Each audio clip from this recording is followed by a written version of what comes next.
I drank a beer. I drank another beer. Welcome back into the Beers and Balls Show. My name is Eddie, and I'm always joined by my co-host, Drew. Drew, happy Tuesday. It's Tuesday evening. How are you today? Pretty good, man. Usually we talk on Monday, but it's Tuesday. Let's switch it up a little. Yeah, as I'm getting older, I'm getting a little bit more hungover after these Sunday games. It's just kicking my ass these days, man. I'm like we're turning that corner right to 30. It's like these hangovers are starting to kick in a little bit. And just wanted an extra day to soak in everything that happened on our NFL Sunday. Hell, even on that college football Saturday. I know we talked Saturday too, but let it all ingest like a fine marinated steak. Yep. Well, here we go. Let's do half of the show right now, which is the beer. So cheers to you and beer. Your whiskey. And let's have one hell of a show. Make sure you guys like, comment, subscribe down below. Follow us on Instagram at the Beers and Ball Show. We appreciate the hell out of all you out there. And let's have a fucking hell of a show. Cheers. Some Woodford Reserve. Woodford Reserve. All right, Drew. So first thing we're going to talk about the Panthers. Or I'm sorry, not the Panthers. Packers. Packers 27-20 win over the New York Football Giants. Mm-hmm. I'm going to kind of give you a quick breakdown of the game. It should have been like 42-20 if the receivers knew how to catch the ball and if the defensive backs could catch the ball. However, it wasn't, which is fine. So congratulations to the Green Bay Packers. Your season starts now because all of 5 of the 6 divisional games this year are on this back stretch. So congratulations on your win in MetLife. Vikings are coming to town come Sunday. I want to talk real quick before we get into any much further. Give it up for Matt LaFleur. Give it up to the coach. Coach did a hell of a job, he did such a hell of a job, especially off of all the scrutiny. I don't know if you saw it on that just cancer of a social networking app called X. He was getting torched. I don't have X, but I heard you talking about him. Are they happy with him now? No, okay? Because there's some just absolute degenerate Packer fans that only want to see them burn, which I don't know how as a fan you can be a fan like that. Like, I expect that from the Browns, old school Lions fans, Dolphin fans, Titans fans, where you haven't seen good football. And most of these kids are like fucking 15 to 20 years old, like young cats that barely watch any football. And they're just fire the coach, burn the team down, sell the team. Because one... solution? Well, they think that if you fire your coach, you're immediately going to get better. I would like to point to the Tennessee Titans and say that that's not fucking true. Go look at the Chicago Bears. It's not fucking true. I mean, Ben Johnson now has been playing well, but, I mean, would it take 25 coaches to get there? Mm-hmm. I mean, just firing your coach doesn't simplify all of your problems. And he came back out of all that noise, out of getting roasted on a meme of him looking at the tablet, looking like he's trying to figure out if he wants 2 toppings, 3 toppings, meat lovers, cheese-only pizza, to coming out and calling a hell of a game, especially when Jordan Love went down, still having that part of the playbook ready for Malik Willis to come in, execute a drive, and then a touchdown, and then really felt like at that turning point in this Packers team where we started getting back vertically passing the ball down the field, and getting rid of this horizontal bullshit. Getting rid of these receiver screens, get that bullshit out of here, and just letting the guys play. Yeah, get that shit out of here. And he ran a lot more under center. We had 6 plays with 6 offensive linemen in. Offense sucks a lot, so you might as well get 6 guys in there. I mean, you got to be a little bit better when you get like a tight end as a blocker. No, like bringing in an extra offensive lineman or 6 offensive linemen, Kennard, bringing him in and playing basically a tight end position, but just going into block. Oh, okay. I was gonna say, I thought that was illegal, but okay, if they're lined up as a tight yeah, end, you just report as eligible. Got you. Report as eligible. I'm very proud. I mean, not that Matt LaFleur gives a fuck what I think, but I'm proud of the way he was able to respond. And I really think these coaches don't look at anything on social media. but I feel like it's a human instinct to look at him, just get a pulse of what the fan base thinks. But X is the wrong place to find what people think about you, because it is an emotional roller coaster on X. Ridiculous. Yeah, it's weird too, because like I think a lot of people don't even like really watch and analyze. They just kind of like look on X and see what like a couple people said, and they're just like, oh, they say fire the coach, so he must be the problem. It's gang mentality. X, Twitter, X, whatever you want to call it, is gang mentality. As soon as one person with one idea or one saying gets a little bit of traction, everybody with themselves is not their profile picture. They're all hiding behind a profile picture and some crazy name is jumping in and just coming at your throat. Just coming at your throat. And they don't just do that to like players and coaches of the team. They'll go do it at like other Packers content creators. They'll just go right at and be like, you guys are fucking idiots. And I'm like, Jesus, relax. Fucking relax. It's like, these guys aren't calling the plays. Calm down. They're just talking about the game.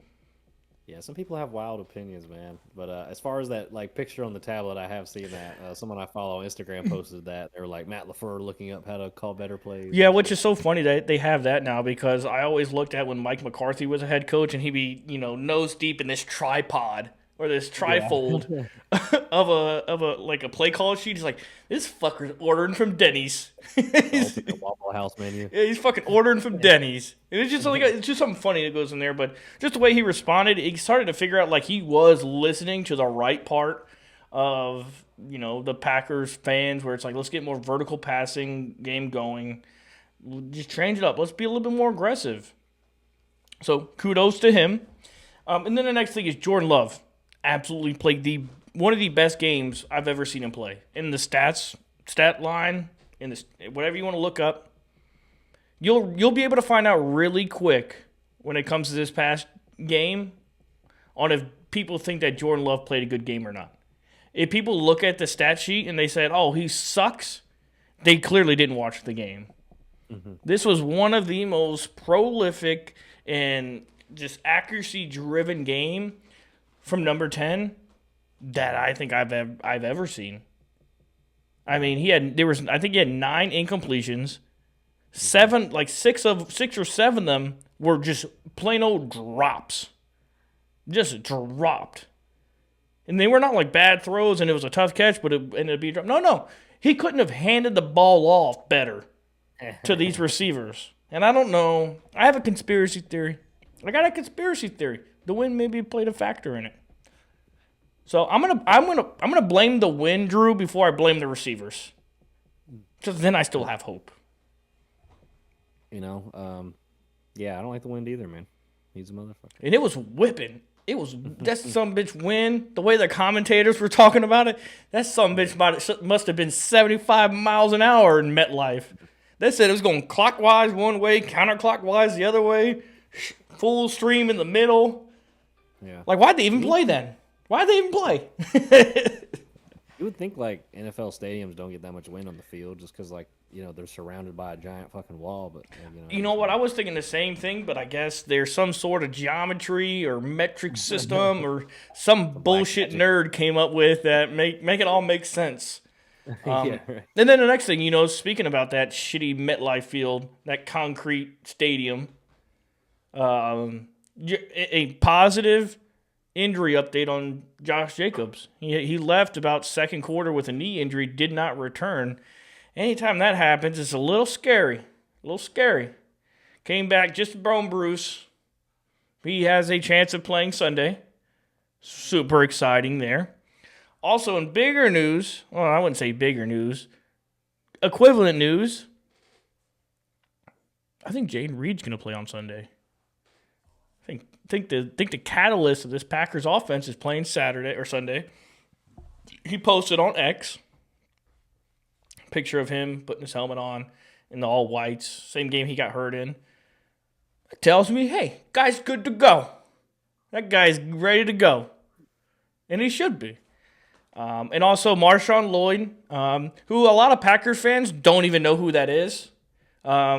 He's on a good track to come back. A couple of guys banged up. It's something with that MetLife field. It seemed like every time a player hit the ground, they were hurt. It's like a little patch of carpet on top of concrete is what these guys were playing on. So I don't know how MetLife is still a stadium. Not only how is it still a stadium, how is it played on every week between the Giants and Jets? It's an abomination. New York, they need to expand New York, man. They need more space. They're in New Jersey. Yeah, They're not even in New York. Build the stadium in Central Park. And Dab center of the city. I mean, right? They got venues inside of New York City. Why not have a football stadium? Start taking some of these skyscrapers away. Put a nice stadium. You got enough baseball teams and shit. Yeah, that's right. Now I do have on next on the docket is 7 too many drops. I'm gonna turn that around on penalties. I'm okay. I'm 2 weeks straight. I'm not penalty ridden. I'm not pissed off at I think we had like 5. 5 for 48 Yeah, yards. I can live with that. 77. Yeah, I can live with that. Yeah, a lot better than when I was giving you shit for it at the beginning. Yeah, of the year. it's no longer bait, and I can live with that because some of them are. There's like a couple procedural ones. There's definitely one holding one, but it wasn't anything drastic. It wasn't anything that was a constant where it was you get into a 2nd and 7 or 2nd and 3 now false start every other fucking drive. So I'm okay with that. Offensive line improved. Jordan Love did get hit a lot. Up front, it was a little bit different. I like to see Aaron Banks, our left guard, played better. So I'm happy with what he contributed, finally, after paying him a Brinks truck. Thank you, Aaron. Let's keep it up. Sean Ryan, yeah, he can get a repower. You know what? He deserved it. You know what, Aaron Banks? You deserve a swig of beer. Aaron Banks. Yeah. Let's keep it going. Let's go. Yeah. Victory Tuesday. That's right. And I don't really want to talk too much about the offensive line because I don't want to give them too much credit because they still suck. They still suck. Until I see drastic improvement, I'm just going to give them, hey, you did your job. You did your job. Congratulations, you did your job, and that's all the credit you can get. Now moving over to the defense. What the fuck happened? And I'm kidding. I'm kidding. Because I think I finally figured out the deal and how Jeff Hafley calls plays.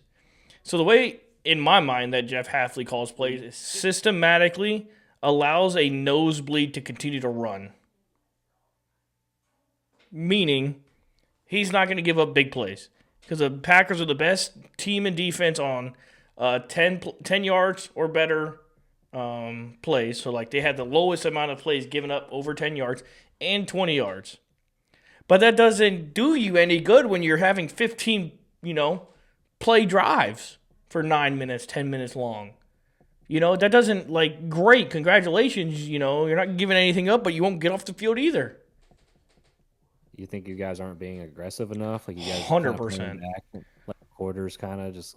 We're just playing cover 2. No, that's all we're doing. We're just playing cover 2, and we're not getting beat deep, and we're going to allow you to throw a 10-yard in.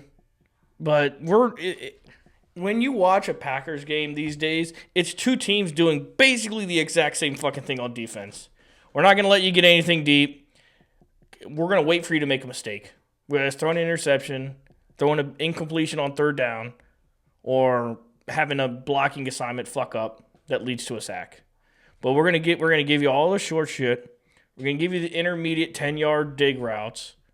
You can see it's every game. You can see it. You're just playing cover 2 zone.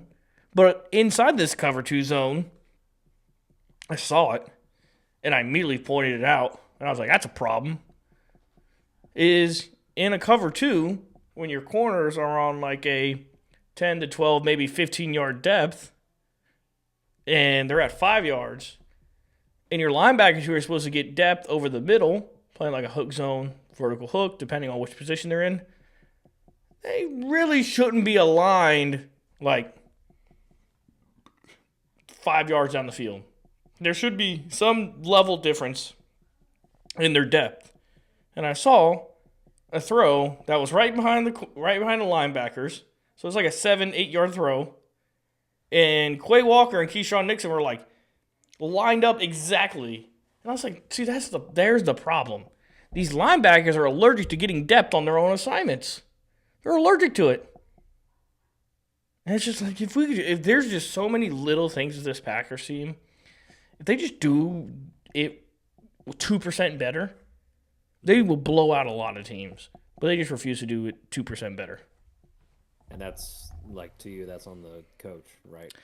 I don't know. Well, no, this is on the player. Coach can only tell you where to be.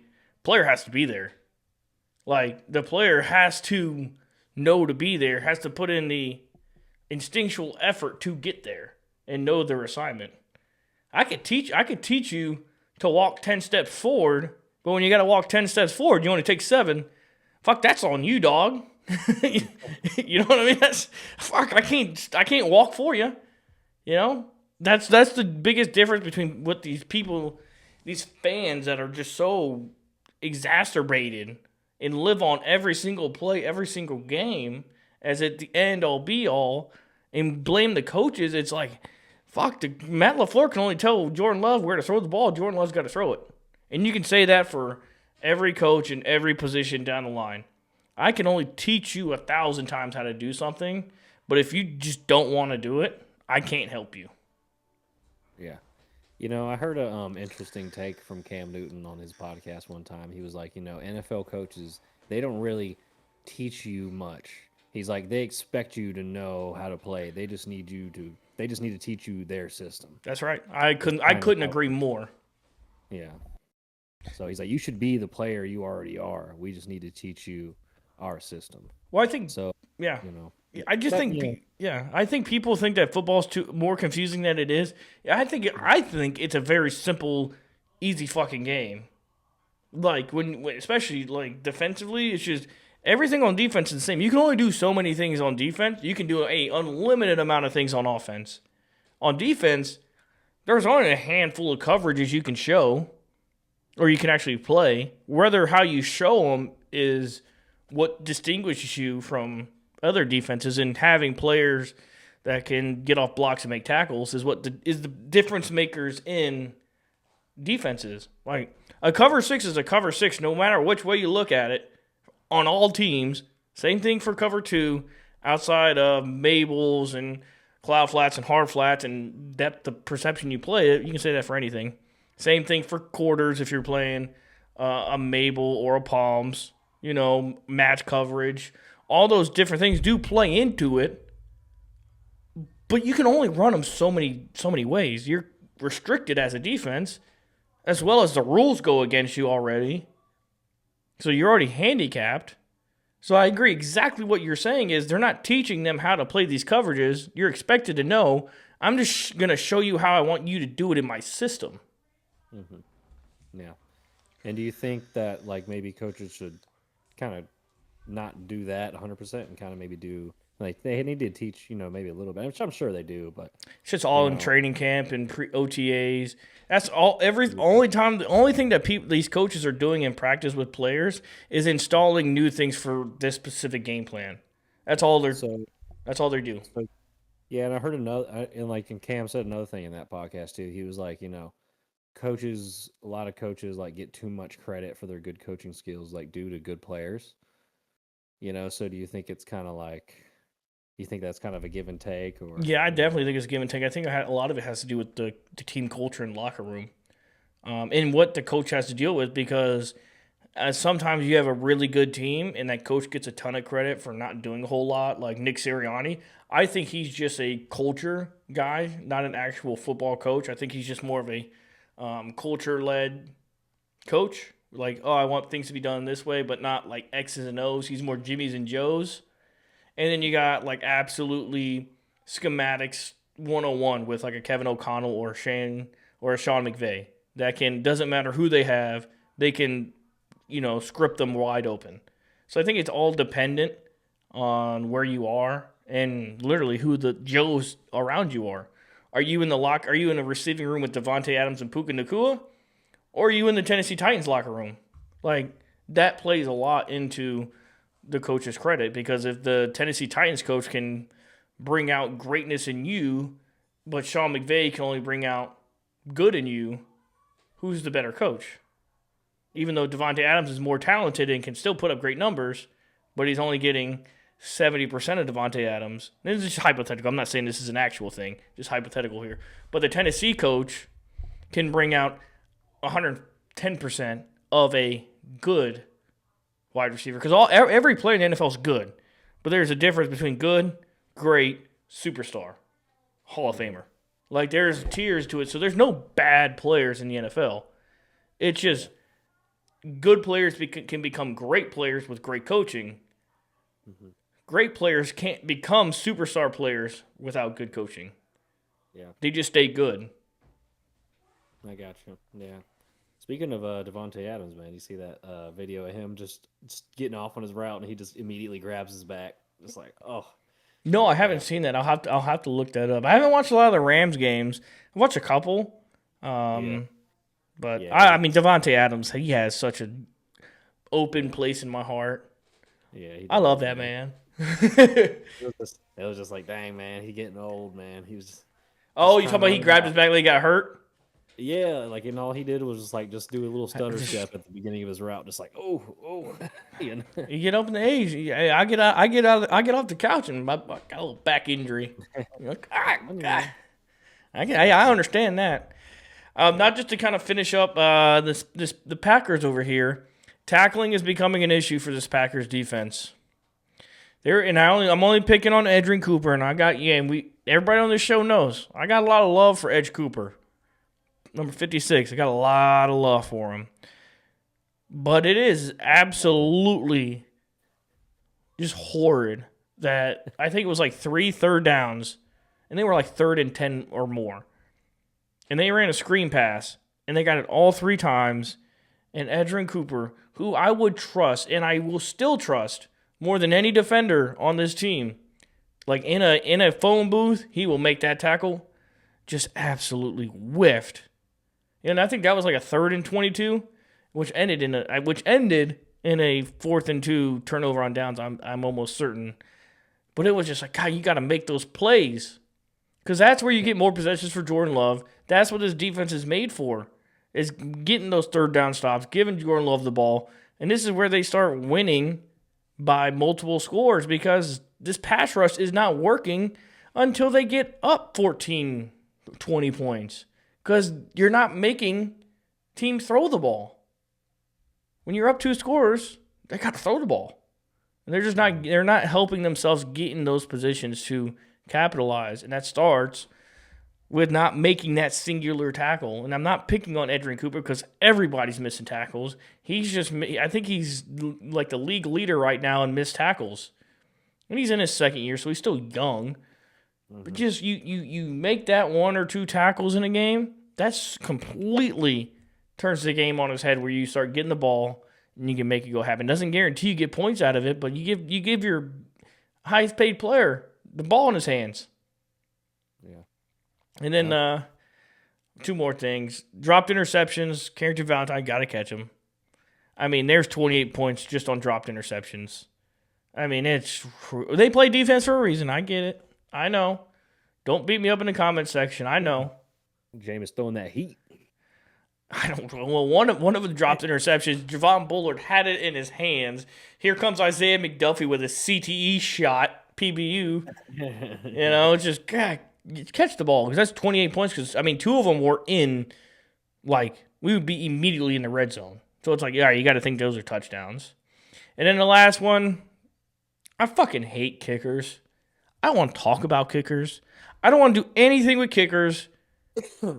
Just go for it every time. Go for 2 every time. Or go sign Justin Tucker. I don't want to talk about Brandon McManus.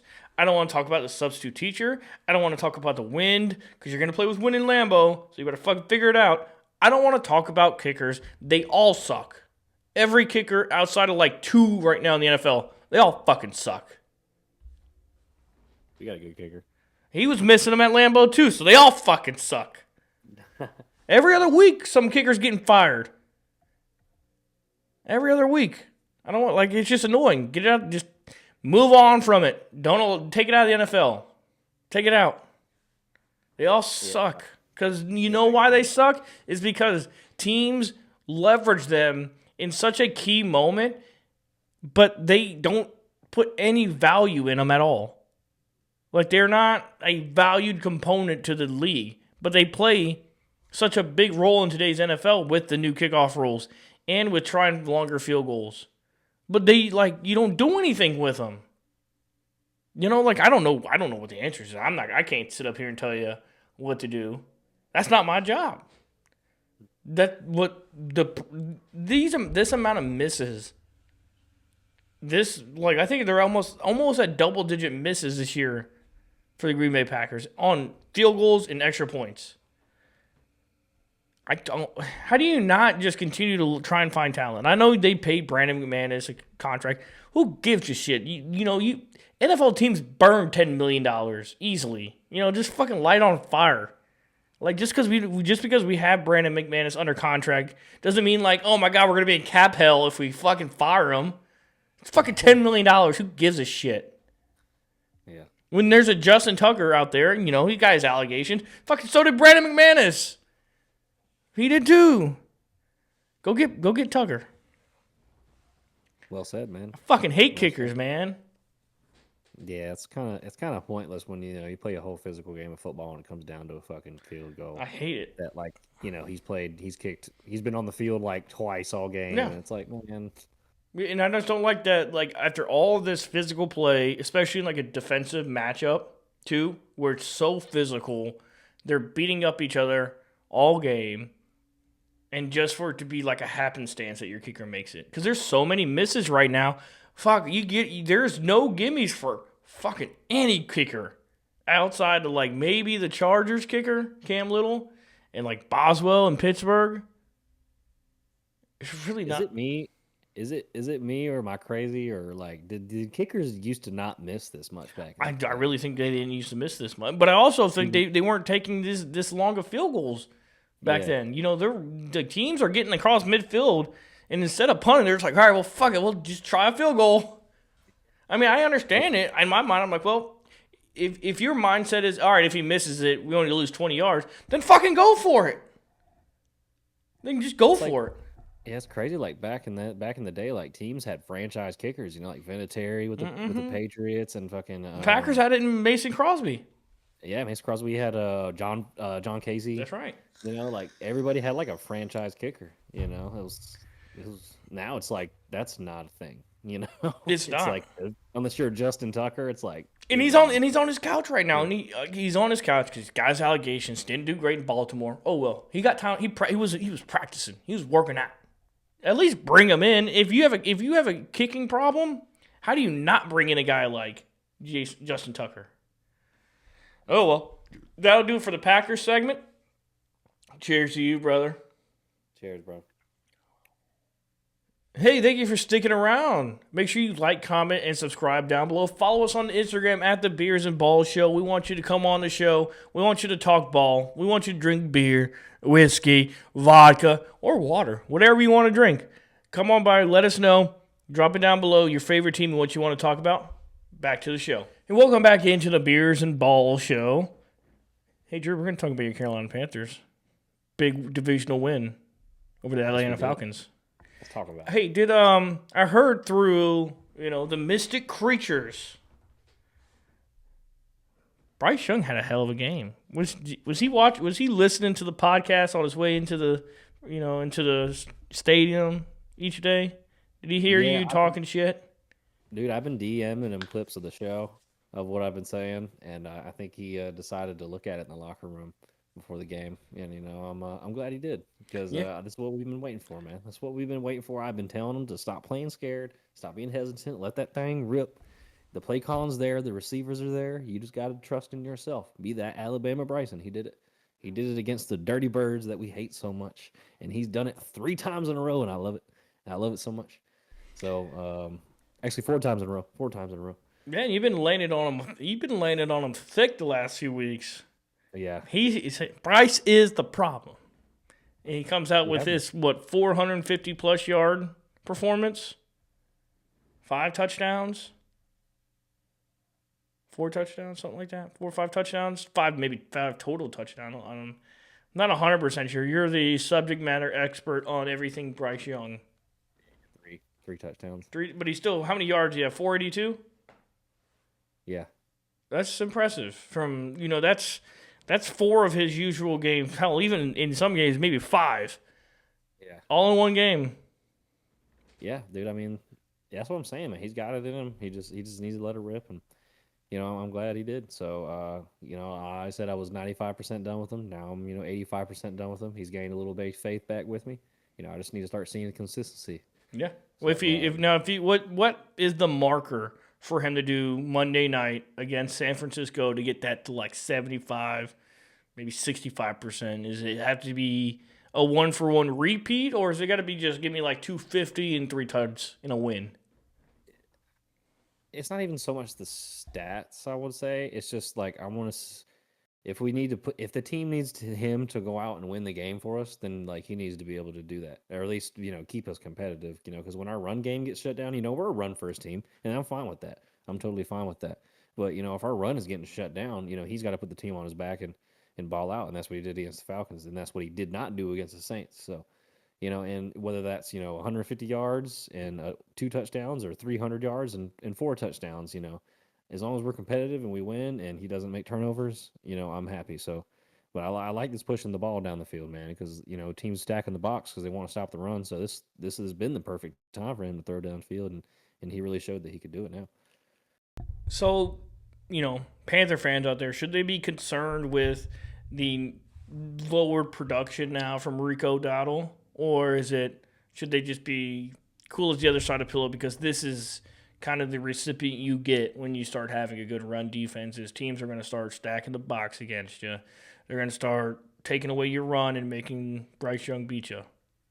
Yeah, I think it's I said this I think last podcast. I said I think Rico is not going to get those crazy games like he has been all year. I think he had a little hot streak, and like you said, teams have adjusted. They're starting to stack the box and making it tougher for him to really hit those holes in space and get out there. So, I think he's going to come back down now. I think Chuba, he's had a few more extra weeks now to really rest up his hamstring injury. And last game he was in, man, he's the one who averaged 6 yards a carry, and Rico only averaged 2.5. Chuba looked like Rico did a few weeks ago. It's like they swap positions, and Chuba's our premier back, so I wouldn't mind putting Chuba back in there, see if he can get him a little hot streak going, because I'm sure he's pissed off about losing his starting job to Rico. So let's get it going back and forth, man. I think these guys might kind of start battling for the starting position every few weeks, and I think that can create some good competition in the run game. Yeah, and I agree. They're like the Dollar General version of what the Detroit Lions have in Knuckles and Sonic. They get like the Dollar General version. Oh man! But when it comes to that, one guy I want to talk about who had a monster game. I mean, it was kind of highway robbery there at the end when Ted McMillan was lined up against a Falcons linebacker 1-on-1 to take the lead. I mean, this guy's becoming a superstar. He just got a new Team of the Week card in Madden Ultimate Team. I mean, the guy's taking over right now. Yeah, he officially leads all rookies in receiving yards right now. He's 6th in the NFL. Yeah, which he's playing. And the thing is, it's hard sometimes for these, rookie receivers that are taking top 10 to really kind of live out the production. I mean, you see it every once in a while. Like you see it you saw Justin Jefferson do it. You saw Garrett Wilson do it most recently. Now, I think Ted McMillan is that next guy that's really you drafted a superstar, and you expect to draft a premier superstar inside that top 10, and to have 2 touchdowns. He's catching everything thrown at him. He's pushing people off of him. Like, he's just so fun to watch. He's everything you thought you were going to get when he came out of college. Yeah, he looks like you just watch him play, like just his demeanor and his size. Like, he just looks like an NFL superstar, man. Like, he just looks like he's got it. And coming out the draft, I thought we were going to get Jalen Walker. I didn't really know much about him. But I think he was just kind of underlooked because of the whole, Travis Hunter, he's a generational talent, and yada, yada. So he got very underlooked, I think, in this draft, and which I think got very underlooked coming into this season. But, I love it, dude. I was not expecting this from him at all. and he's completely blown me out of the water, and I think blown everybody out of the water because we weren't expecting this. And thank you. I expected this level of production. I freaking loved him. I would have done some wild shit for him to fall to the Green Bay Packers. And I love Matthew Golden. If we start using Matthew Golden the way the Panthers using Tet, we're gonna have us a superstar in Green Bay as well. But I love Ted. I love the size, the speed, the mindset, everything about him. Now, to flip the ball to the other side of the field, what's going on with this defense, man? Are they bad? I don't want to say they're bad, but they played bad last week. I'll tell you that, man. I mean, giving up a bunch of yards to Michael Penix, one of the worst accurate thrown quarterbacks in the league, and then they let Kirk Cousins have a final drive on us to get a field goal, and man, they put 27 points up on us with a backup quarterback and an inaccurate quarterback, But Bijan was running all over us, and he's tough to stop. Bijan gonna Bijan. Yeah, I mean, we stopped him the first game, and we were laying it on him, but he came out swinging this game. Same with Drake London, man. We got to talking shit to him early, and he kind of he pulled out some Michael Jordan stuff on us. We talked shit. He Carrington Valentine +5 to all his attributes. That's right. And that gave us a scare, man. So that's what I'm saying. Like we do have problems with those premier receivers, but like you said, those premier receivers, you're gonna expect them to get their 100 yards. It's not really too much you can do to stop them 100%. Unless you double cover them. And it's more of when they come. Those 100 yards. If you get 100 yards early, that doesn't play a big factor in the game. But if you get 100 yards in big-time moments, like a 20-yard catch on 3rd and 15 and a 4th down catch on 4th and 5 for 12 yards, that's when it matters. If they get it along the whole game. And, you saw him. He does it to everybody, though. These Panthers cornerbacks aren't special. They get the belt, too, from Drake London. And he's, in my mind, he's one of the more underrated wide receivers in the league because he has all the intangibles. He's just a young Mike Evans. He's like a 1-to-1 to Mike Evans. He's big, long, can run, possession guy downfield. Like he's consistent. Yeah, and I think our biggest problem with the defense is just the pass rush. The pass rush is just they're just not getting home enough with those 4-man rushes. Nick Scroton's been developing pretty good, but he struggled to get to Penix or Cousins this game. Princely, he's not, he hasn't been doing much the past few weeks. So, I'm needing the pass rush to step up or start seeing some more blitzes. We didn't blitz a whole lot this game, which I think gave Penix some time to kind of drop back and just hit those open spots because he only had 175 yards, but he went 13 for 16. I mean, we were giving him everything underneath, and we were kind of just bend but don't break defense. I mean, that seems to be like what everybody's playing now, but it's just giving up 27 points to the Falcons when we shut them out. The first time, it's tough, but I knew they wanted their get back, so. We're not a bad defense. I think, every week we're going to see our holes and we're going to have to improve. But the pass rush, we got to do something about this pass rush, man. Or we just going to have to keep blitzing more. I definitely agree, especially with the saying is, I don't know if they're bad, but they played bad. And I deal with that every other week with Green Bay Packers. They played great against Philly. I gave them their flowers. And this week I had to take it back. What the hell are we doing? And it's sometimes it's exactly the way you just said it too.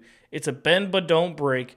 It's my favorite saying now. It is systematically a nosebleed that these defensive coordinators are just not trying to stop. They're just letting the nose keep bleeding until they get to the last quarter of the field or last third of the field where they're inside the 35, 40-yard line where everything's condensed and they can actually play defense. Because no defense right now wants to give up a big play. They don't want to give up the explosives. They'd rather give up the long drive. That's why the product of football this year is just not good. Because you don't get all the exciting plays we're used to seeing, because defensive coaches are just not allowing it to happen. Yeah, safeties and corners just to keep playing farther and farther back. I mean, it's like they're just basically going to be non-existent on the pre-play screen. And it makes so much sense, too, because offensive line play this year is horrible. So... Yeah. At some point, a team's going to make a mistake. At some point, it's just like, can we capitalize on that mistake that's being made? Can we, in my favorite Charles Woodson quote of all time, he's going to throw us the ball. We just got to be there in position to catch it. You just got to be there. Yeah, and I've seen like the trend more with GMs and defensive coordinators is like like people are starting to be valued more with guys who like get turnovers instead of necessarily like a tackle for a loss or a pass breakup. Like they want guys who can create turnovers because that's what teams value. Because like you said, bend but don't break. We're just hoping you eventually make a mistake, and if we Yeah. got a guy who can catalyze that, then that's who they value. So I'll still always be old school. Get me guys that'll get you TFLs because that's winning on first down. You break you cause a negative on first down.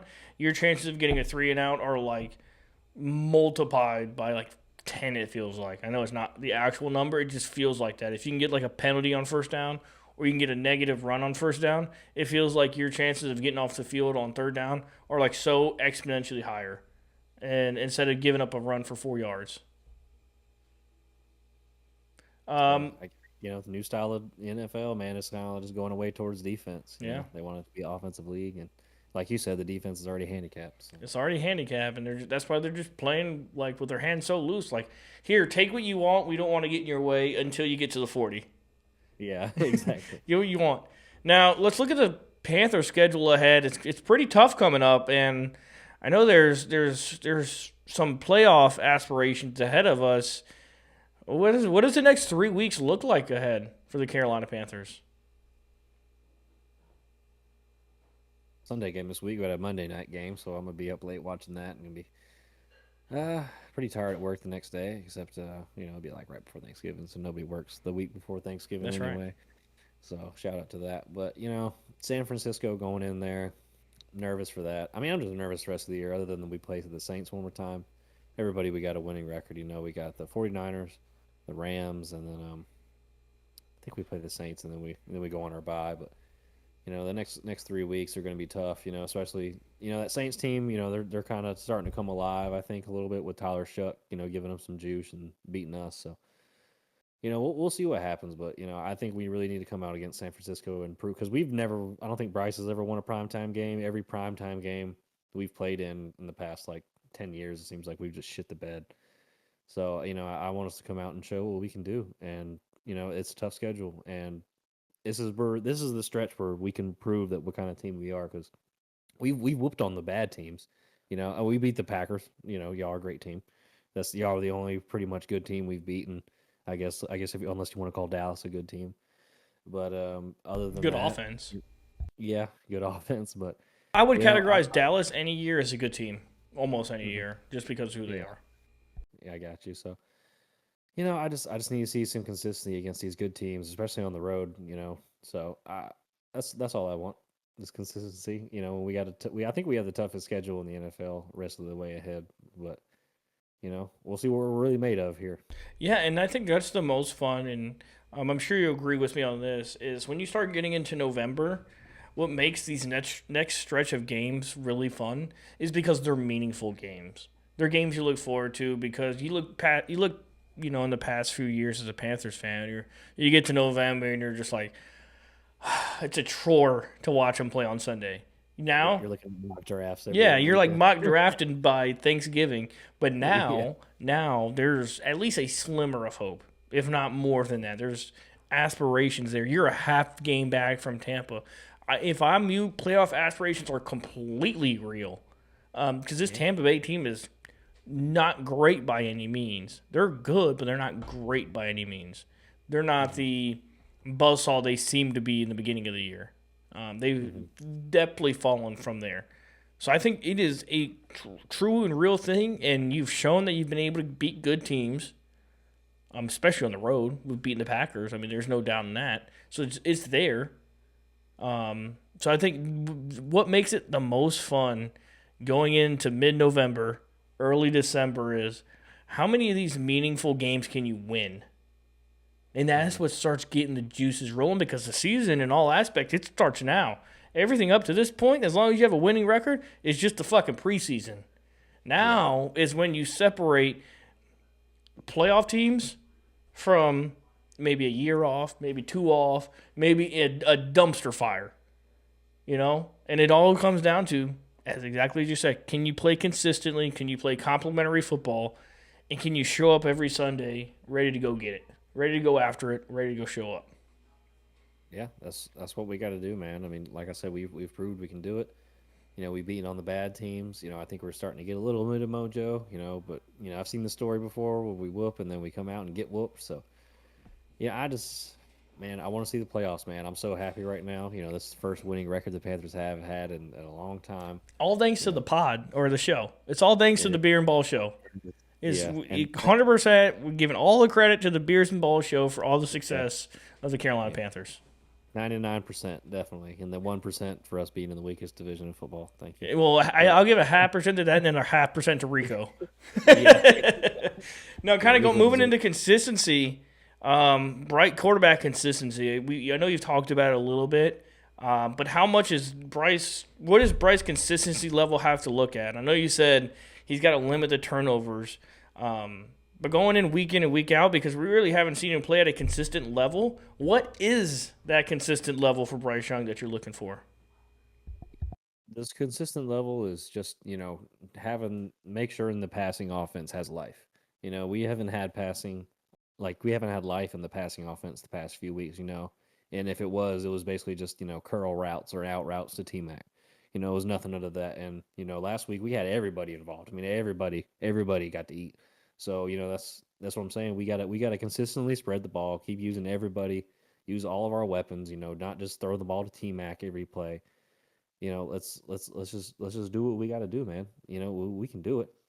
And I'm not asking him to throw for 450 yards every game. Obviously, that's not realistic. But if he does, if he does, give him the extension right now. 40 million right now. You could have it. Take it all. Man, it's just the passing game hasn't been there, and we're a run first team, and that's fine. But when it comes down to when we need the passing, he's just not able to produce. And he was last week. He did at the end of the Dolphins game and at the end of the Cowboys game. But I need to see consistency through the whole game, like he did with the Atlanta. Like the whole game, he was just on the money, on the money, on the money, and that's what a franchise number one overall pick does. That's what he does for your team. And I know there'll be a couple games in the season bad, but I need at least 75% of the season looking good. For you to be a franchise QB, in my opinion. And I agree. And do you think the consistency is equal to him showing control through the game, where drive in and drive out, it looks like he has control of the game, making checks at the line, switching up offensive lineman protection, calling audibles, seeing the defense. Because in my mind, when I look at quarterback consistency, it's when I can see them feel like when I watch Jordan Love and I can scream it out loud, he's fucking in control of this game. He isn't rattled. He ain't looking at the defensive line rush. He is in full control. He's in like a sniper role where he's just, I'm picking you apart all day long, and this is easy work. Yeah, man, Bryce, even coming out of college and still, like I've seen in some of the film, he's got some of the best anticipation throws. I think he's probably top 10 in the NFL in just anticipation throws. Just if he knows where the route's going and he knows it's going to be there, he can make the throw. And I think his deep accuracy struggles. He does struggle a bit with his deep accuracy, and I think that was the problem with him not wanting to throw those anticipation throws downfield because he tends to overthrow or underthrow or throw behind a lot of these throws. And I would say 75% of his turnovers of his picks come from deep passes, 10, 15 plus yard passes. So I think that was really making him hesitant. And I think for some reason something just clicked, and he just reading all the mean tweets, and he knew his job was on the line. So I need those anticipation throws, man. Just trusting that your guy's going to get to that spot, throw them open, give them a chance, and they'll catch it. If these guys are hungry, they're on their rookie contracts. They want to eat. Coker's undrafted. Leggett, everyone says he can't play because he had 8 receptions and negative 2 yards that one game. Ain't nobody talking shit about T Mac, so we ain't got to worry about that.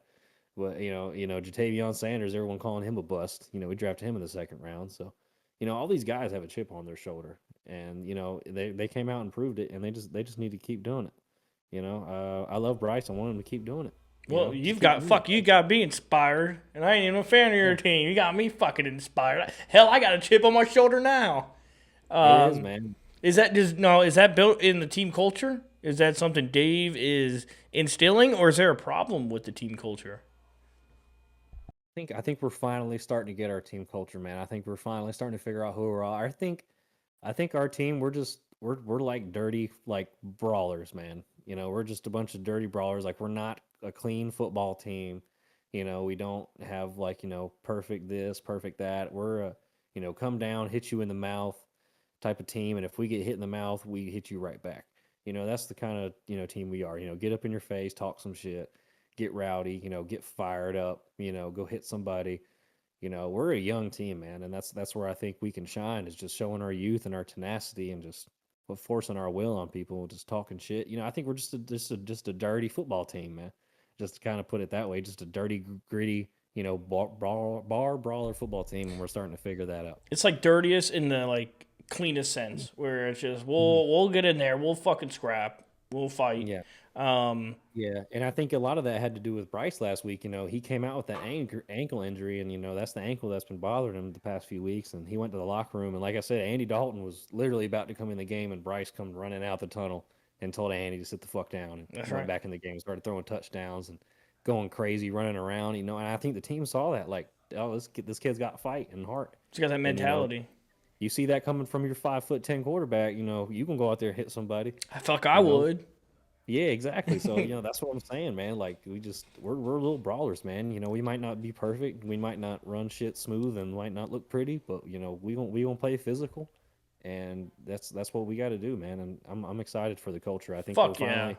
we're finally building it, man. We're Fuck finally yeah. building it. We just got to keep it going, man. That's right. So, And you see now this is what this show is all about right here. mhm. We love to have good aspirations. We want the good positivity. And every once in a while, we'll get on here, we'll rip their ass, but we'll definitely give them the flowers when they deserve it. Like when Bryce deserves his flowers here, give him his flowers. You can't. Fucking fighter, man. You're fucking. You're not a real. You're not a true fan if you're gonna sit on here and say when he threw for 482 yards that he's still ass. Like you. That's just. What do you even have eyeballs? Like do you even have? Can you even see what's on the field? So this is the right way. Anybody else who has a trouble being a fan and appreciating the game of football, fucking better open your ears up because this is the right way to do it. You can rip them one week, and you can still say that they still they gained your trust a little bit, but you got to give respect to the guys that are going out there and fucking balling and fucking doing Yeah, it. And then you want to hope. That's what everything about being a fan is seeing something great happen one week and then just all week hoping, aspiring to it, getting excited for that next game and being like, I just saw him do something great. I cannot wait to see what he does against a better opponent come Monday. And can he answer the call in prime time? Like there's no better feeling in football as a fan than being excited in your team. And the next thing you have coming up is a big primetime game. exactly. Yeah, and I think a lot of these fans, these I don't want to call them Bryce Young homers, but people who think that Bryce Young can do no wrong, they don't want us to be happy. They're like, oh, if you criticize Bryce Young, don't talk good about him now. And it's like, no, man, like we're allowed to criticize when they're playing bad. Yeah. You know, When you it know, when and it's we're allowed. rightfully wrong and bad. Yeah, yeah, we're allowed to criticize when they're playing bad, and we're allowed to be happy when they play good. Like that's totally fine. That's what being a fan is all about. And it's like I'm not going to sit here and just homer one guy week after week after week, and when he finally plays good, be like, oh, you can't be a fan of him. Like that's not being a fan. Like you're a Bryce Young fan. You're not a Carolina Panthers fan at that point. So don't come over here and talk to me about, oh, don't know you don't like Bryce Young. No, I love Bryce Young. I want Bryce Young to be the quarterback, but I'm not going to sit here and put lipstick on a pig. So but he balled out. I'll give him his props, and I just want to see this week after week after week because I know he can do it. We know he can do it. Just keep doing it. That's it. That's all it is. Hey, you know what? Here's to the Panthers. I got no better way to end the Panther segment than right there, putting lipsticks on Yeah. a pig. Yeah. Cheers to you, brother. Cheers. And one more thing before we keep going on the Panthers, just one real quick. I wanted to talk about this. All these fans that talk about, oh, Canales, he finally opened up the playbook and he finally let Bryce Young throw deep. Just shut up. You don't know what you're talking about, okay? Just shut up. The playbook has been open. Canales has been calling plays. Go look at the all 22 film. You'll see the guys running open downfield. I can't watch the film for you. If you don't want to watch it, that's fine. If you don't want to look at, if you just want to watch the TV and see what you can see from that 5-yard little screen, that's totally fine. But the play calling's been open. Bryce has had opportunities. He's just finally decided to sling it. No coach is telling their quarterback not to throw downfield, especially their young number 1 overall pick. Talk about a confidence killer. Because I remember I was talking to you about when Jordan Love threw those 2 picks to the Panthers, those deep balls that I was like, those were pretty shitty throws. What do you say about that? And you're like, I would never tell my quarterback not to throw those because you don't want him to be gun shy. You don't want him to ruin his confidence. So why would he say that to Bryce? So that's just not happening. People just stop. Canales is fine. It's Bryce. He's finally getting his stuff together. Let's just be happy. Quit blaming everybody but Bryce. Thank you. Let's give this man a round of applause. Let's give this man a round of applause. No one can do it better. All right, Drew. How many comments I seen on like Instagram and top comment? Oh, finally Dave opened the playbook. Like, no, because the thing is with that, with Bryce start throwing it deep, that's all confidence on him. He will. Yeah. There's so many levels to it that people just want to easily blame a coach for. There's levels on it. Does Bryce trust the offensive line? If he does, okay, that's one check mark. Second, did the receiver run the right route? And is he confident in that receiver running the right route? Okay, check 2. Is he getting the look that he wants? Is it a too high shell safety? Is it a cover 3? Is it a 0? Is it a cover 2 man? Is he running into a safety that's going to make it a double coverage? So many things that go into it that have little to nothing to do with fucking Dave. There's this. Yeah. He's calling the play. Whoever the play caller is calls the play for the anticipated coverage. It's on Bryce to figure out what the coverage is and where the throw goes. So just because he only throws maybe one deep shot a game, because when you watch the TV broadcast, you don't see the safeties. You don't see but 10 yards past the line of scrimmage. Yeah. So until you watch the all 22, you don't know what the coverage is. You can only guess in the moment. Yeah. You can only guess. And people are too lazy, as you said, to go watch the all 22 to see what coverage was there. Was this deep ball there? Was when Bryce held the ball for 10 seconds? Was anybody open? Or did he refuse to throw? There's so many things that you can dissect and learn from just watching the all 22, which you got to get the NFL Pro or Plus or whatever the fuck they're charging for to get it. $15 a month. Yeah. And whatever it is, but you get that and you're like, okay, now I can actually see everything. Yeah. Well, there's the bow on that. Let's hit some of the big games of the week, this past week, that had maybe some division implications, starting with the Bills beating the Bucks. Are the Bills back? Is that a good enough win for the Bills to be back on track after getting absolutely mollywopped by the Dolphins? I mean, it's got to be, man. They scored 40.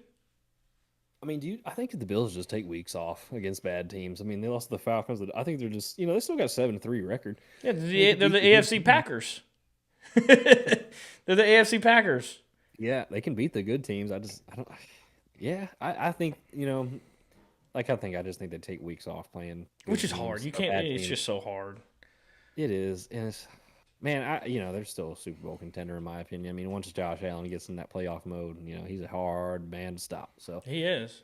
Yeah, the only person that can stop him is Patrick Mahomes or Lamar Jackson. Man, they better not. If it's an AFC Championship game and they lose again, I feel so bad for him every time he loses in it too. I feel just so bad for him. He's such a nice guy too. I'm not saying like Lamar Jackson and Pat Mahomes aren't. I really feel bad for Lamar too. Lamar deserves to be in a Super Bowl. I just think the Bucs they're trying their best because I don't think Buffalo's defense is any good. So I think you can score a lot on Buffalo's defense because they got so many injuries. That's what's hurting them. And then next game is the Bears beat the Vikings to take over the number 1 spot in the NFC North. For they got their 4th straight win by a last-second field goal. So, have you guys played the Bears? No, we played them. Yeah. We played them December 12th, and then the week we played them twice in 3 weeks in December. So we played the Vikings, Lions, then Bears. So we played the Bears, 3 weeks from Sunday. What do you because it's Ben Johnson's first year with them, right? Yeah. How much credit do you give to him, or do you think it's just they have so much talent on that offense? No, they're not. I would give them so much credit if they were just blowing people out of the water, but they're just not. Which you can't expect them to either in a first year. These systems take so long to fully develop, and it usually takes till year 3, until you get the quarterback completely like balled in. Not balled in as in he decided he wants to play, but totally entrenched into the scheme. And they're really a run first team. They've done a hell of a job running the ball with DeAndre Swift and Malongale or whatever his name is. I don't want to butcher his name too much. A rookie running back from Rutgers, I think. He's played really well. They've really revamped their entire offensive line. They score a lot of points, but their defense gets a ton of turnovers. They lead the league in turnovers, like takeaways. So they do a great job on defense of taking the ball away. They really haven't played anybody though. Yeah, they haven't. You know, they have the only division teams they've played is the Vikings twice, and they lost week 1 against them. They beat them here. I mean, they beat the Cowboys. You know, Packers lost the Cowboys, so I'm not saying anything when they start playing anybody. But they haven't played any like top tier team yet. That is like this is a defining win.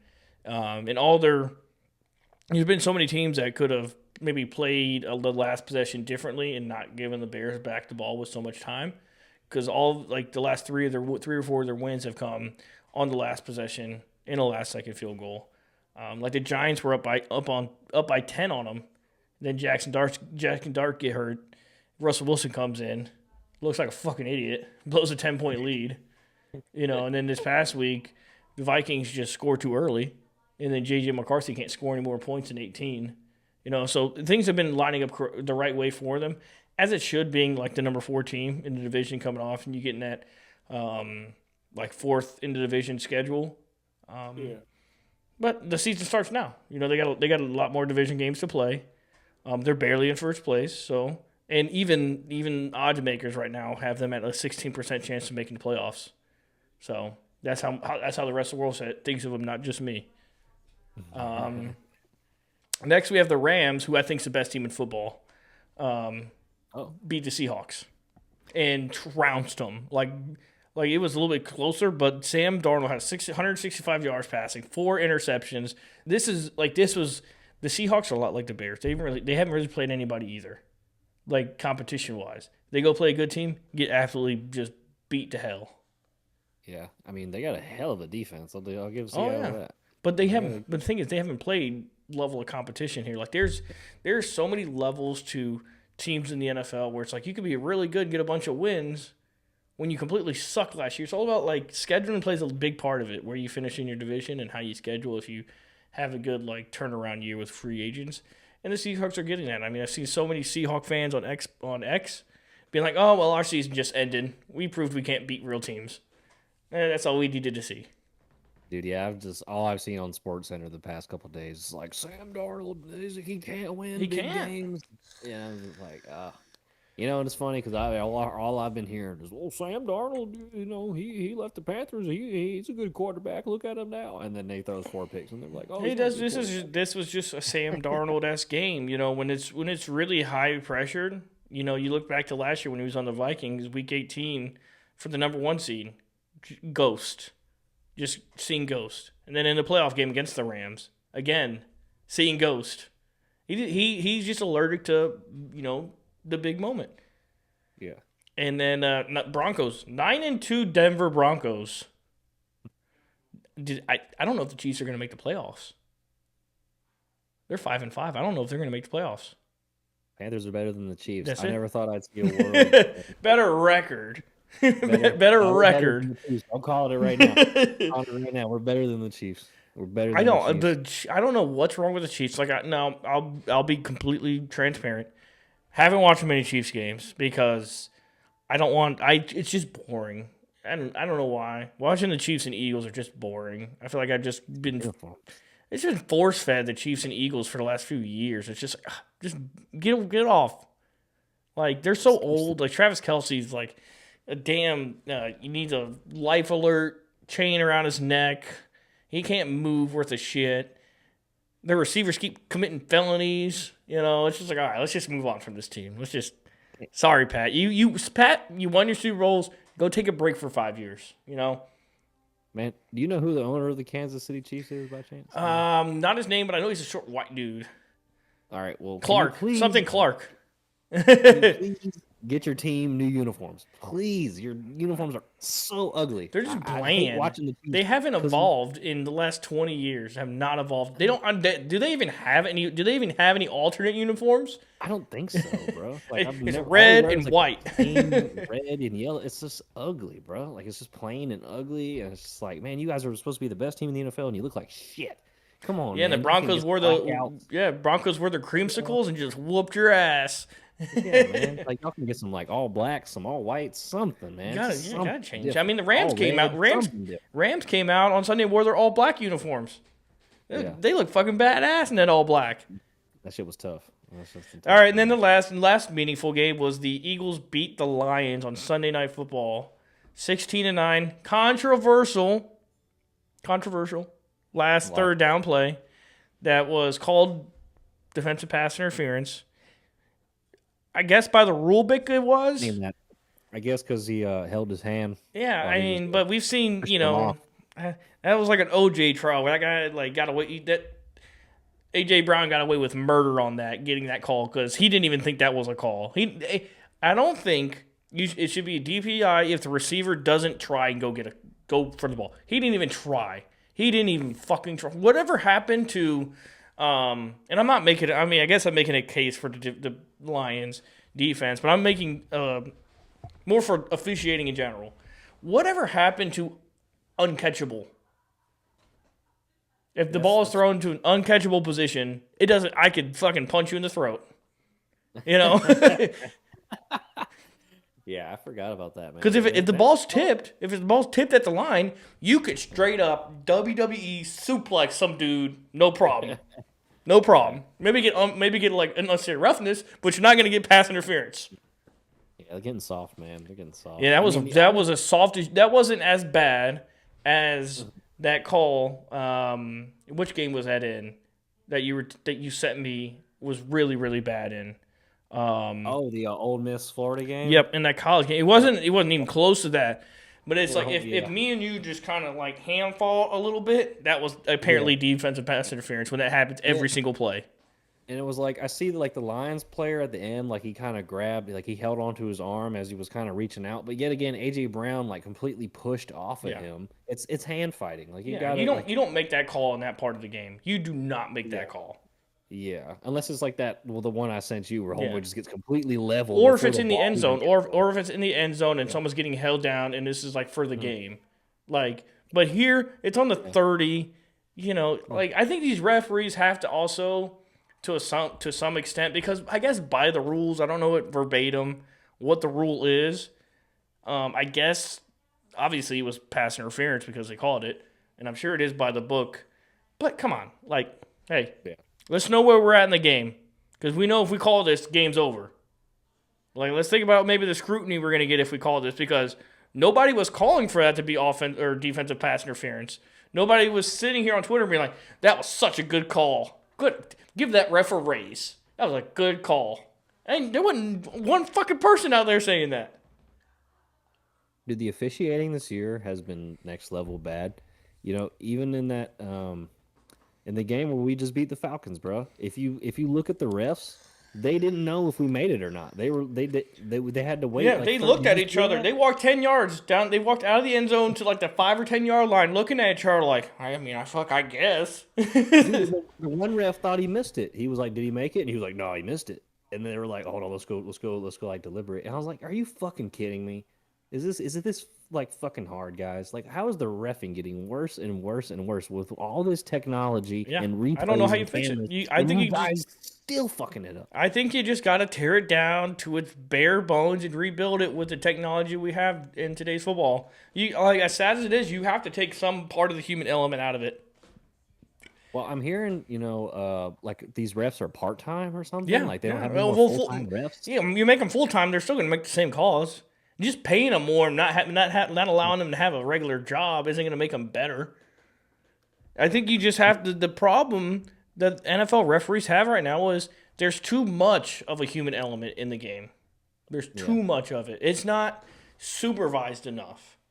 Like there's some things that they can take away from it and expedite, but they don't have that for like DPI, where it's a game-changing call. Like, there's not anything in place for somebody in New York to call it down and be like, nope, overturn that. That wasn't deep. That wasn't enough interference on that ball. Like AJ Brown didn't even go for the ball. So someone in New York should have called down and be like, nope, overturn that, 4th down. Yeah.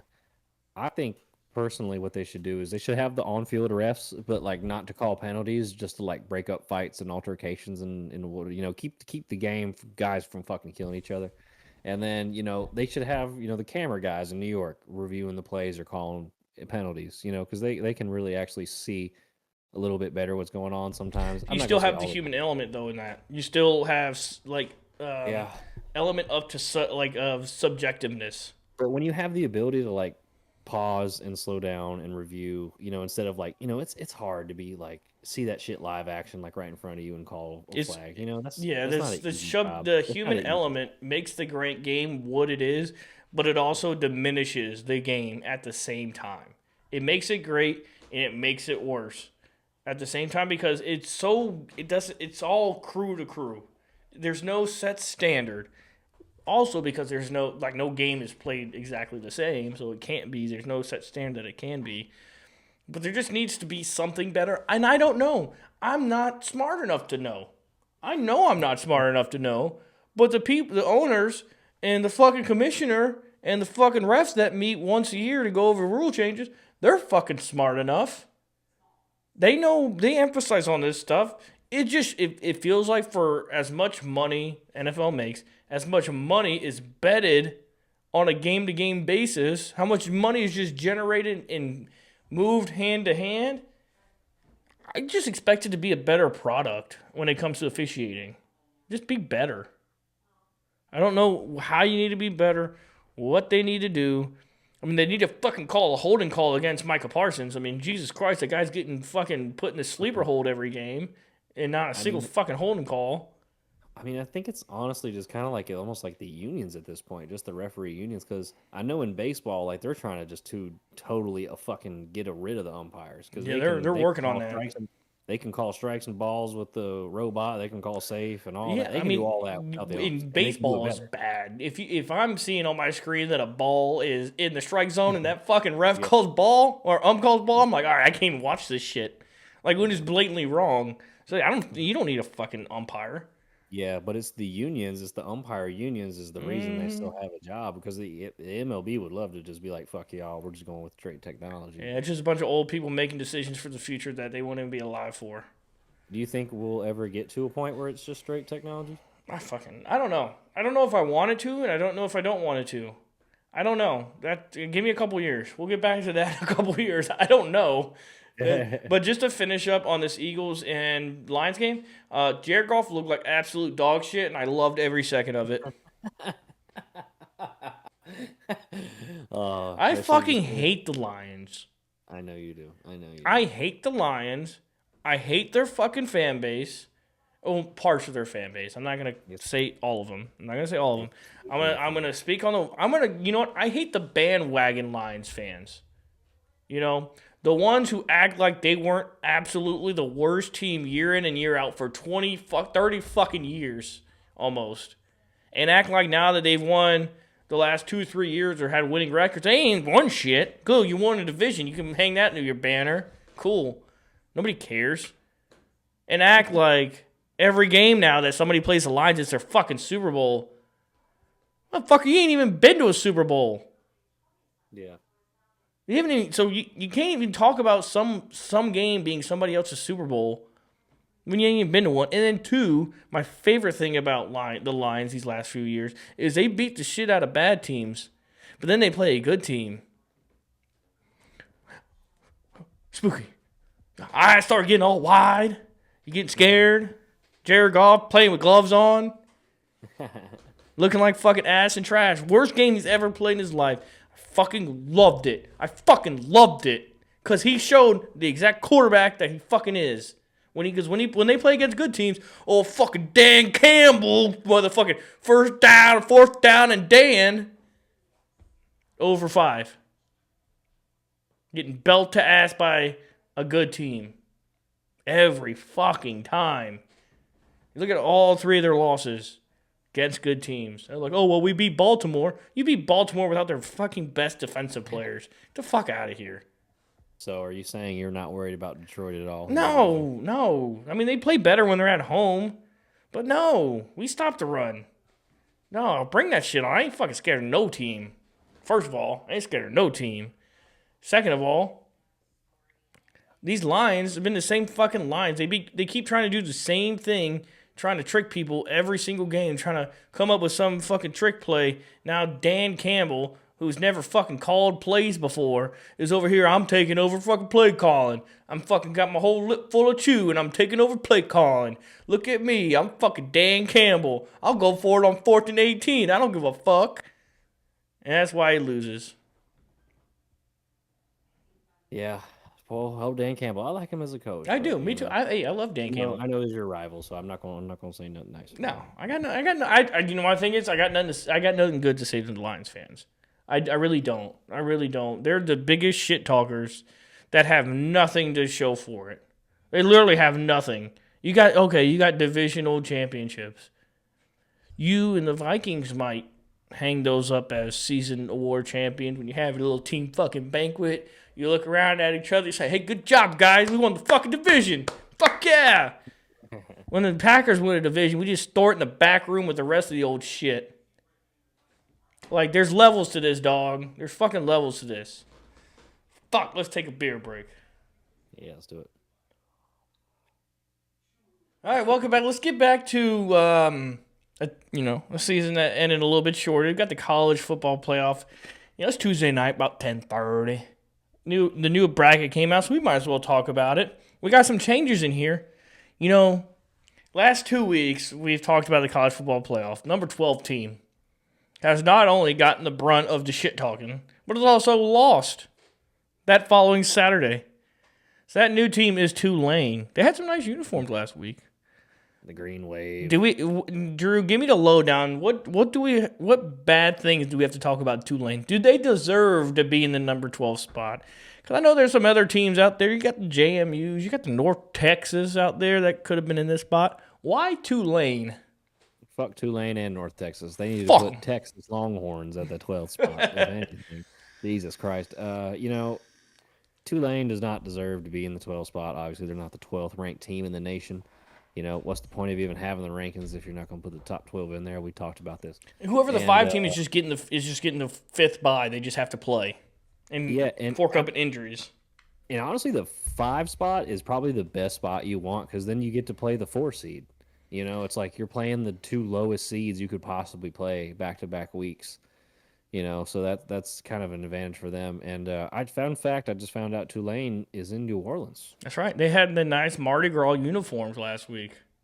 Yeah, I was watching something on Instagram and they were showing like the turnover celebrations they do, and they had like the anal beads looking thing. And people were like making fun of them, like, what is that? And they're like, oh, it's like for Mardi Gras because they're in the New Orleans. I'm like, oh, I thought they were like in fucking Ohio or something. They got the green wave. Fuck it. Good for them. I don't know if they deserve it. I really don't have anything bad to say on because I've seen Tulane have a couple of good football squads. Not anything worthy of being in the college football playoff and playing for a national championship.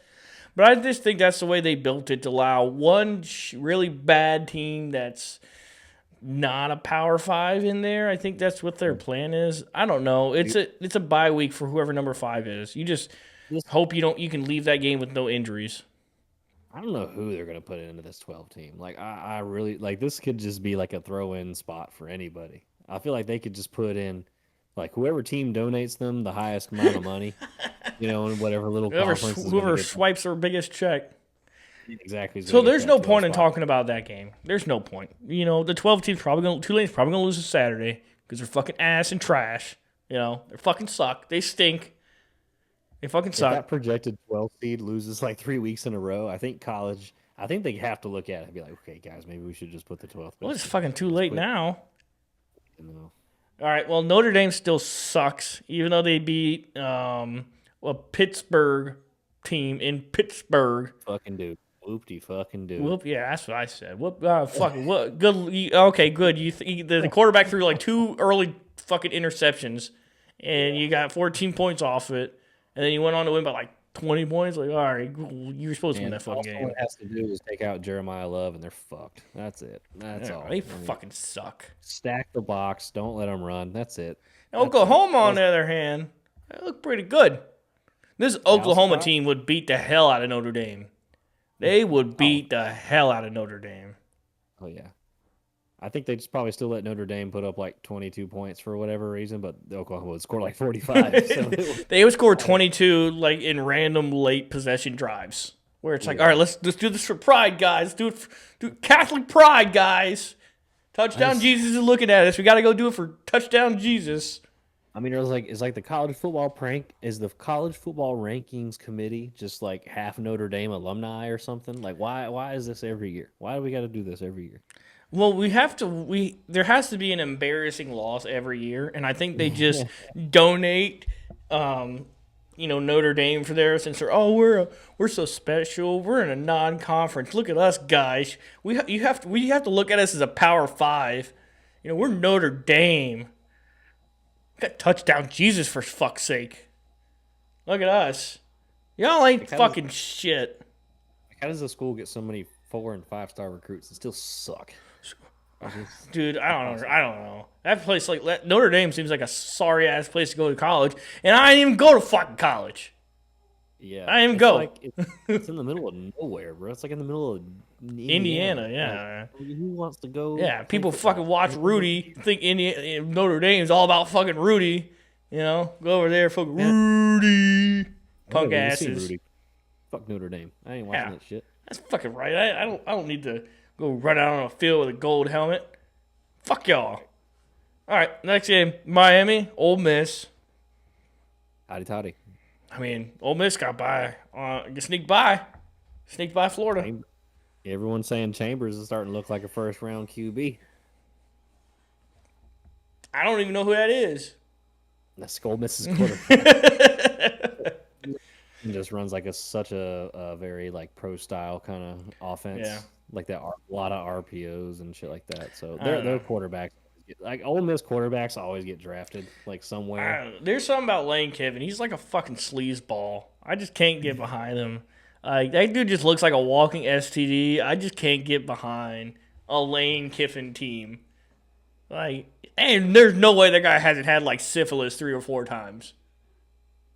Hey, bro, all I know is he's pissed off that his daughter's dating Weeks, so he got to go out here and show out. So, he out here showing out. Well, that's one game. I'll pull for Carson Beck. Maybe Carson Beck can play up to his potential in that game. I got Miami winning. Give me the U. Give me the U wearing classic old like what's it called, hole punch uniforms back in the 90s where they're hole punches. Yeah, I would rather have Miami at the 12th seed and like someone else in there than Tulane. But we've discussed this 1,000 times. Yeah, fuck Tulane. Just fuck the entire 12th seed. Fuck the 12th seed. Just go ahead and give Texas Tech a bye. Because you know what the problem is that when they set it up like this, just last thing on this 12th team, is that you're setting up some of the best players for Texas Tech to get hurt in that game.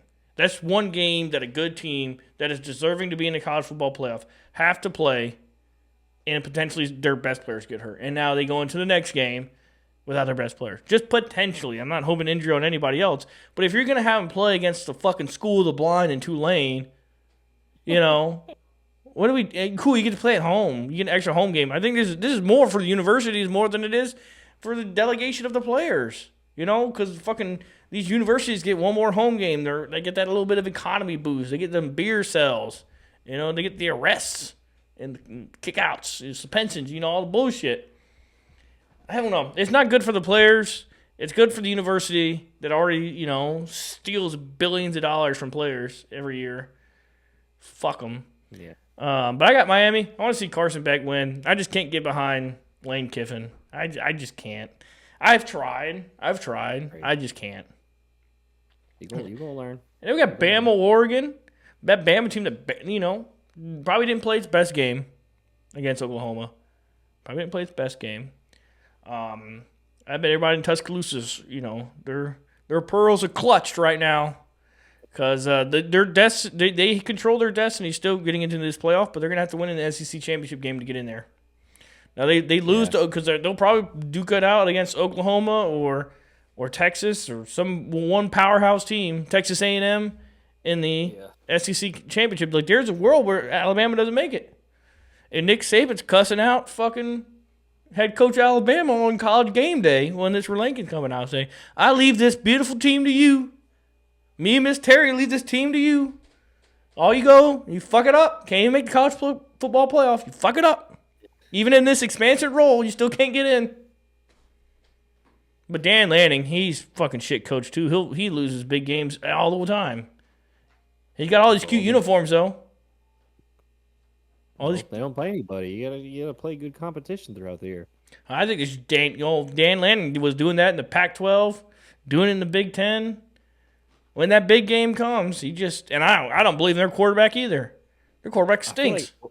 I feel like Oregon's just like, just all Jimmys and Joes. Like, fuck the play calling, fuck the play design. Just get the best players we can get and hope we go out there and win. Yeah, I actually agree with that. Fuck it. They just have such like a basic offense. Can you run a 4-4-40? Okay, you're a tight end. Yeah. They have such like a basic offense. Like, just run. We'll try and get you there. All right, so now if we lined up, no matter whoever wins these first round games, is anybody beating any of these teams in the second round? Oh, was like any team have a possibility of beating any team in the second round? Yeah, because I don't know if I see it. Maybe Texas Tech over Georgia. Maybe I could see. I watched Texas A&M. I paid my blood oath. I had to sat there and watch Texas A&M. I gave up halfway through because they're getting their ass kicked. I could see Alabama beating Indiana, and I could see Ole Miss giving Texas A&M a good fight. I'm not saying they're going to win, but I think it would be close. We'll know a lot about Indiana in that Ohio State-Indiana Big Ten Conference Championship game. Yeah, it's just, man, I just don't know about Indiana. I haven't watched them. I don't know either. They just haven't really played anybody. If any of you guys in the comments below know anything about Indiana or about Cincinnati and the boys, let us know because I don't know fucking shit. All I know is they almost they barely get past Penn State, and the players at Penn State don't even want to be there either. So fire their coach.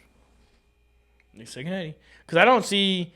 I think Ohio State's winning the national championship. We can just go ahead and mail that one in. They're gonna go ahead. They're gonna win national championship. Just nail it in. We already got our bet made. Ohio State loses national championship. If they don't win the national championship, we got three shotguns, and if they win, you got to do 2 shots of liquor. We already got that bet. No. There's just nothing. So I actually watched college football on Saturday. I actually watched it. I did. For the first time pretty much all year where I sat down and we watched that game. We watched that Texas, who'd they play? Texas, Oklahoma? Is that the game? Yeah, Texas, Georgia. Texas looked like dog shit. They didn't look like competitors. It's just Arch. That guy stinks. He don't stink. He just needs to work on his accuracy. No, that guy got overhyped, overexposed, and exposed. They got one of the best receivers in the country, in my opinion, Jonathan Wingo. He didn't know Jeremiah Smith. I didn't say he was the best. He didn't even know Carnell Tate. Man, Wingo's pretty good. Hell, he ain't even know Brandon Ennis. All right. The Buckeyes are gonna win because they have a running back named Bo Jackson. After Bo Jack, you're going to win when you have a running back named Bo Jackson who's being productive. Bo knows ball. Top 10 team, then we'll see. Hey, it's not Ohio State's fault that all the other teams stink. Well, if they do better recruiting, get better transfer portal players, pay some money. Indiana's a good team that they're going to play. Yeah, we'll see how that goes. Well, if they drop a 50 spot on Indiana, what are we going to say? Are you going to blame Indiana for being number 2? Or are you going to give Ohio State their props for beating the hell out of them? Props. If they beat the hell out of Indiana, I'll give them their props. Now I'm interested to see how they play against Michigan here in a couple weeks. They're going to beat the fucking piss out I know of y'all them. had their number for a few years. No, they've had ours. The most recent, they beat us like the last 4 years, 3-4 years. Oh, really? Oh yeah, they've been the arrow in Achilles' heel. Yeah, just get us right down. You know, I've talked to some sources close to Ohio State. Some have said they'd be happy if they beat Michigan and don't win a national championship this year. I said, how the hell could that be? How the hell could you be happy beating some fucking low-hanging fruit instead of winning a national championship? Like, if you could either lose to this team and win a national championship, or beat this team and you lose a national championship game. I think it's pretty clear and obvious which one you choose. Fuck Michigan. Michigan ain't on the level. They're not even in college football playoff. They're not even in contention. They ain't even fucking close. Fuck them. Yeah. It's a bye week. Win, lose, or draw, it's a fucking bye week. National championship should be the only thought. Yeah. Well, I mean, to that credit, the only thing fans remember from the year before is if they beat their rivals and if they won the championship. Hey, I'd rather be the last team standing and lose to my rival. Yeah, I'd rather win the championship because then you could say, "Oh, you beat us," and it's like, "Well, bitch, I got a ring," you know. So. Yeah, well, good for you. You were watching me win a national championship. Congratulations. I hope you enjoyed your fucking chips and salsa, or your fucking pigs in a blanket, your fucking chicken, whatever you were eating while you were watching me dominate in a national championship game. I hope you enjoyed it, and I hope you study for your finals. Hope you had a little snack, had a Pop-Tart or two, because you weren't playing. You were eating this good food. You weren't going on the plane. You weren't playing in the big stage. Now, just for fun, probably won't happen, but let's say Ohio State loses to Michigan. Like, how bad are they going to drop? No, I mean, they'll still. I mean, if they lose to Michigan and win the Big Ten, they'll still be 1 or 2. They're not gonna get pushed. They're not gonna get pushed out of the top 4. They wouldn't get pushed out of the top 4. And I just think this team has, in recent years, have come out so slow against Michigan and have play not to lose and not taking it to them. I think this year they're going to go out there and from the get-go, their defense is just going to this Bryce Underwood, he's another Denard Robinson. He's another running back that's playing quarterback that can sometimes throw the ball. Sometimes. But he's not some star-studded quarterback that's going to come out here and dominate and beat you up. Like all 11 guys. Hell, you could say there's 25 guys when you include defensive rotation, linebacker rotation, maybe a corner rotation here, that is head and shoulders above every player they have on Michigan's offense. And they got a couple good running backs, you know. But we got some damn good up front 4 guys. We got some dogs up front. They're hungry. They ain't eating in a month. They're ready to eat. You got some linebackers, Simon. Block 0. He ready to hunt. You got the best defensive player in college football, Caleb Downs. He's got something to prove now. He's going in the draft next year. He wants to leave Ohio State beating Michigan. He wants the gold pendant pants, you know. He's got something to prove. Everybody on this Ohio State team, because there's not a single player on this entire roster that's beaten Michigan. So they've got. I really feel like this becomes one of those. We're gonna beat the hell out of them. We're gonna get momentum. Go beat the hell out of Indiana. Take a week off. Hang out with our people. Eat some fucking ribs. You know, hang out. Watch some bad football on Saturday during this playoff, and then get ready to go whoop whoever the fuck they got to whoop their ass out of. I mean, it's pretty straightforward. This Ohio State team's a pretty no-nonsense team. They're going to take it to anybody they come across, and Ryan Day is going to be the first back-to-back national champion. God, you're such an Ohio State homer. I'm not a homer when the facts are there. I'm not saying this as a fucking number 8 seed Oklahoma Sooner. Why don't you play an 8 seed and tell me? They were an 8 seed last year. They were. They were not. They were. I think they were an 8 seed last year when Tennessee came to town, beat the hell out of them, and when they went the hard road last year. Little freshman Nico. Oh yeah, well that's why he had a crack in his helmet, motherfucker. That's why he didn't play on Saturday. He was scared. He didn't want to come back to Columbus. He was scared. He was scared. He made that man transfer. We made a whole lot of them transfer. They didn't want to deal with that December weather. But now they're not going to have to deal with December weather in Ohio because every other game now is going to be at some dome, which is disgraceful outside the Rose Bowl. Play football outside. Yeah, I was to say like that's a huge advantage Ohio State has is like having players mainly recruited from up north that are used to playing in the cold as opposed to a lot of these SEC teams where these guys do. I think playing in the cold is. I hate playing in the cold personally. Well, I fucking hate it. I don't think with all these heaters they have, and you can have a hand warmer sewn into your jersey, all these different things to keep yourself warm. I don't think it's that big of a deal anymore playing in the cold as it used to be. You know, the quarterbacks have hand warmers sewn into their jersey. It's not even hanging outside their jersey anymore. It's just in their jersey. And then you could put you got skull caps. You could put fucking hand warmers in. Or you're it's like sunny and 75 when it's snowing outside for some of these players. You know, it's just and you got heated fields too. So yeah. But I mean, it's just different, you know, growing up in the South. You're not used to those harsh winters, man. Like, and you go up to Ohio, and if it's like, 20 degrees, and like, he's just not used to that, bro. Like, we're from the South. We're not. You gotta have some callus on your hands. You gotta have some, eat some horseradish before the game. Put some hair on your chest. You gotta get a little baller in you.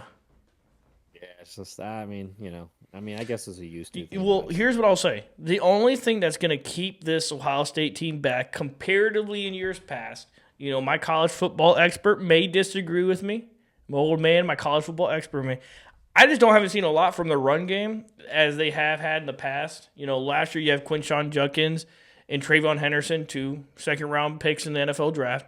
Like 2 guys that you can just feed the ball to. Their run game's really a lot by committee, which can be scary sometimes if none of your guys get the hot hand.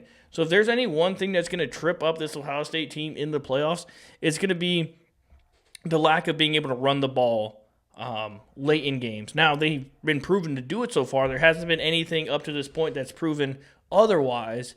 It's just something when you don't have that Ezekiel Elliott type or that Judkins or Travion that can come in the game and just seal it for you yet, because you're relying a lot on a freshman in Bo Jackson. It's a little worrisome. It's a little worrisome when you don't have that veteran, because they have some transfer guys in Donaldson and Peoples that have proven it, but none of them have taken the mantle as I am the running back. I'm getting 90% of the carries. Only way I'm coming out is if I'm fucking dead tired. Yeah. So, all right, Drew. Well, I think that'll do it for this episode. Longest episode yet so far. Yeah, we went like 2 hours, didn't we? Oh, just about an hour, 35 minutes, something roughly around there. I told you it was going to be a good episode. It was. We had some fun, and then we'll probably come back Thursday or Friday and do some previewing for the week. You got to wait an extra day for your game, but I got jacked up. This Vikings, they're my most hated rival outside the lines. I just have more history with the Vikings. What time do y'all play Sunday? 1 o'clock. Okay, I might watch y'all since the Panthers are off Sunday, so I might watch y'all, see what I see, and we can talk about that Sunday. So either Thursday or Friday we'll be back, and go from there, and just end the episode. I know you're drinking right now, but cheers to you. Cheers to everybody out there that's been hanging around the video this long. We love you. We appreciate every single one of you guys that watched all the way through the entire video.